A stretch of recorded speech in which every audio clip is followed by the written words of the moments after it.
naman natin pinaplano ang mawalan. Pero minsan, bigla talagang nagbabago ang sitwasyon.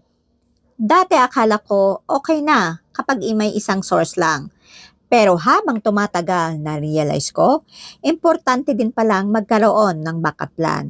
Hindi dahil negative ka, kundi dahil gusto mo lang maging mas handa. Kaya naman maraming ordinaryong tao ngayon ang mas open matuto ng online opportunity habang may current work sila, habang may negosyo, o kahit may iba pang responsibilities.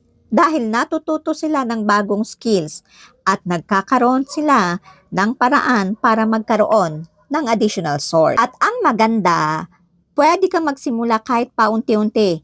Hindi kailangang perfect agad, hindi kailangang magaling agad.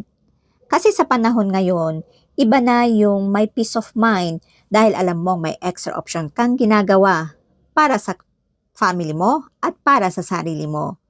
Kaya kung gusto mo ring matuto ng online opportunity at matuto ng bagong skills at malaman kung paano nagsimula ang iba kahit beginner sila, message mo lang ako dahil open naman akong mag-share ng information sa'yo.